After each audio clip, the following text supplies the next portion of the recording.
लिख दे, आपको घबराना नहीं है।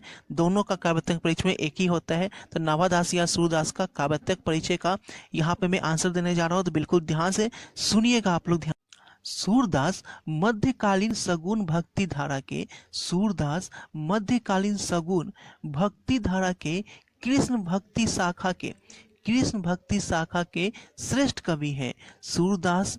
ठीक है, कृष्ण भक्ति शाखा के क्या है? श्रेष्ठ कवि हैं। इन्होंने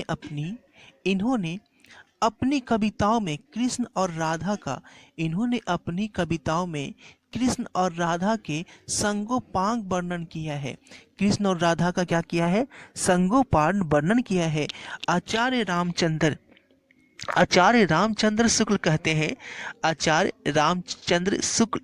हैं कि ठीक है, आचार्य रामचंद्र शुक्ल कहते हैं कि वात्सल्य और श्रृंगार के क्षेत्रों का जितना अधिक उद्घाटन सूर ने अपनी बंद आंखों से किया है। सूर का मतलब सूरदास ने जितना अपनी बंद आंखों से किया है। क्यों बोला गया बंद आंख? क्योंकि सूरदास का नाम ही इसलिए रखा गया था क्योंकि उनकी आंखों की रोशनी नहीं थी। ठीक है, उतना किसी अन्य कवि में नहीं किया है। जितना सूरदास ने अच्छे से वर्णन किया है उतना किसी अन्य कवि ने नहीं किया है। इन क्षेत्रों का कोना कोना में झांका है। वो क्या है कि सभी का अच्छे से दृश्य दिए हैं। इन कोनों क्षेत्रों का क्या है? कोना कोना वो झांक आए हैं। सूर का संयोग यानी सूरदास का संयोग एवं वियोग वर्णन अद्भुत है। सूरदास का संयोग एवं वियोग वर्णन अद्भुत है। इनके भ्रमर गीत में प्रेम की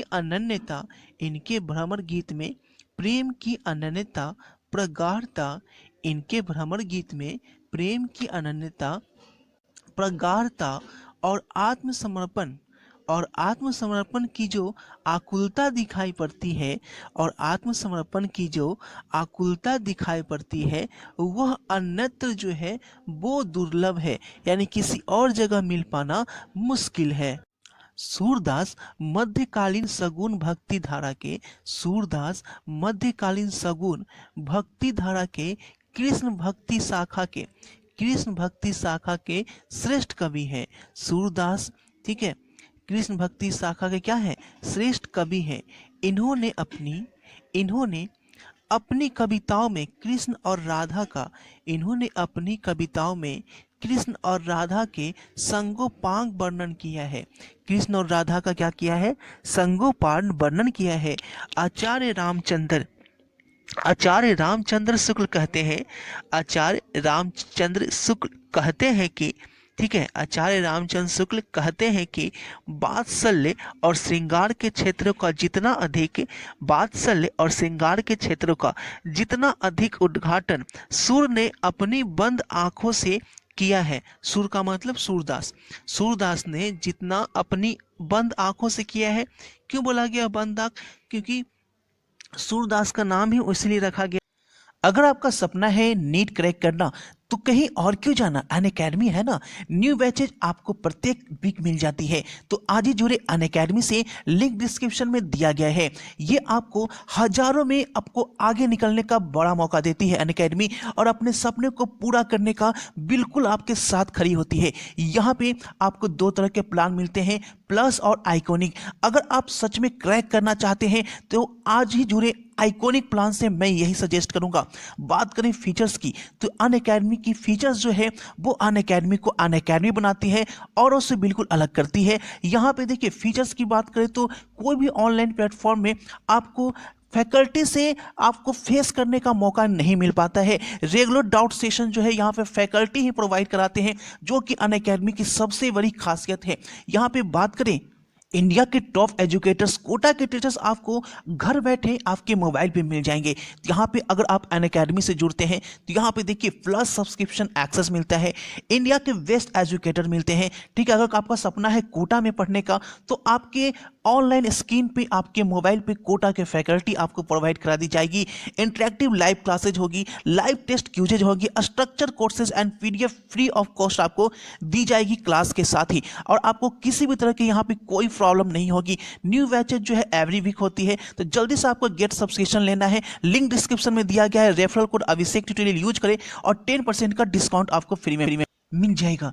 तो सोचे नहीं, आज ही जुड़े अनअकैडमी से। लिंक डिस्क्रिप्शन में दिया गया है, रेफरल कोड अभिषेक ट्यूटोरियल जैसा कि आपको स्क्रीन पे दिख रहा है, डालें और 10% का डिस्काउंट जल्दी से पाएं।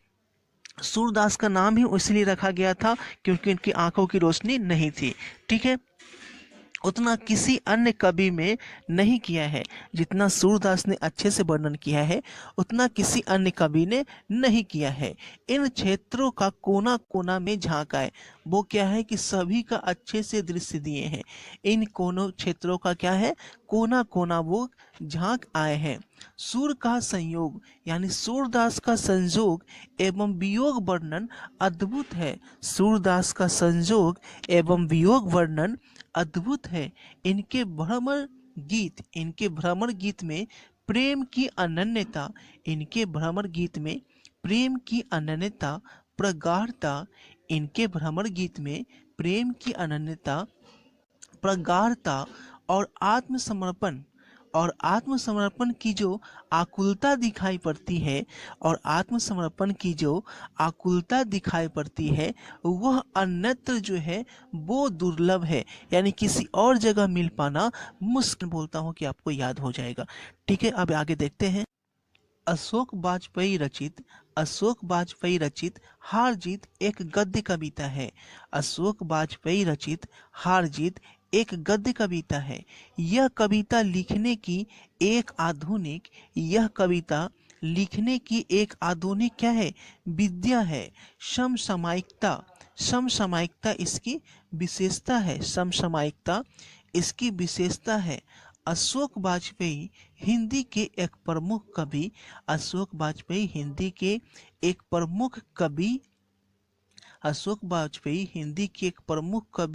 आलोचक, विचारक एवं कला मर्मज्ञ है।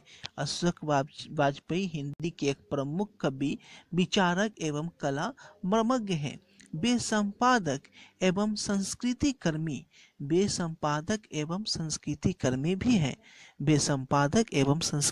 भी हैं। जीत की विडंबना को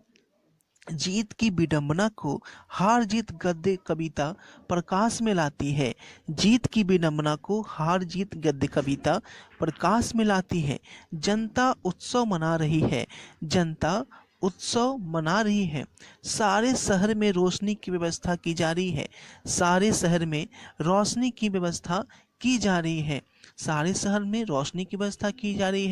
जनमत को पता है कि उसकी सेना और रथ विजय प्राप्त करके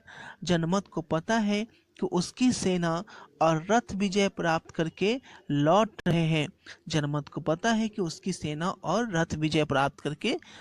रहे हैं। नागरिकों में से ज़्यादातर को पता नहीं है कि किस युद्ध में उनकी सेना और शासक गए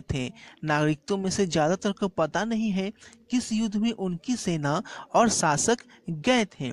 युद्ध किस बात पर हुआ था यह भी पता नहीं है। यानी किस युद्ध में उनकी सेना और शासक गए थे वो भी पता नहीं है, युद्ध किस बात पर हुआ था वो भी पता नहीं है, देश का दुश्मन कौन है यह भी पता नहीं है। लेकिन सभी नागरिक विजय पर्व मनाने की तैयारी में व्यस्त हैं। नागरिकों को सिर्फ इतना ही पता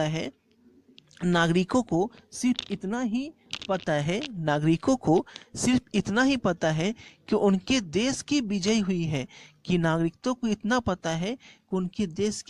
हुई है। उनका आशय क्या है यह भी पता नहीं है। उनका मतलब क्या है यह भी पता नहीं है। सेना की विजय हुई या शासक की या नागरिकों की यह भी नहीं पता है। लेकिन वो क्या है, खुशी मनाने के लिए हाजिर है। किसी के पास पूछने की अवकाश नहीं है, किसी के पास पूछने की छुट्टी तक नहीं है। ठीक है, नागरिकों को यह पता नहीं है कि कितने सैनिक, नागरिकों को यह भी नहीं पता है कितने सैनिक मारे गए थे, कितने विजयी वापस आ रहे हैं, कितने सैनिक मारे गए थे, कितने विजयी वापस आ रहे हैं। युद्ध में मरने वाले सैनिकों की सूचित भी अप्रकाशित है, यानी पता नहीं है कितने लोग मारे गए हैं। सिर्फ एक मशक रखने वाला जनता है, वह कह रहा है एक बार फिर हम हार गए हैं, ठीक है। और गाजे बाजे के साथ जीत नहीं, हार लौट रही है। वह मशक वाले की घोषणा पर कोई ध्यान नहीं देता है, कि इस बार जीत नहीं, हार लौट रही है। उस मशक वाले पर केवल सड़कें सींचने की जिम्मेवारी है। इसे सच को दर्ज करने या बोलने की जिम्मेवारी नहीं दी गई है। जिन लोगों पर विजय पराजय की घोषणा करने की जिम्मेवारी है, वे सेना के साथ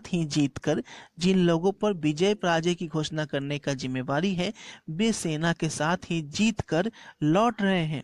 सच यह है कि देश की जनता युद्ध में अंधकार में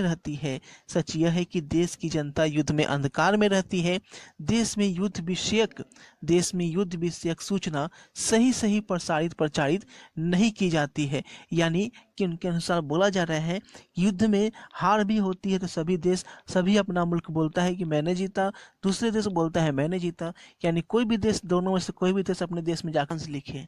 उषा का जो है वो आपको सारांश लिखना है, और ये आपका VVI क्वेश्चन है, तो इसका आंसर देख लेते हैं। उषा कविता सूर्योदय के ठीक पहले की पल पल परिवर्तित प्रकृति का शब्द चित्र है, ठीक है। उषा कविता क्या है? कविता सूर्योदय के ठीक पहले की पल पल परिवर्तित प्रकृति का एक शब्द चित्र है।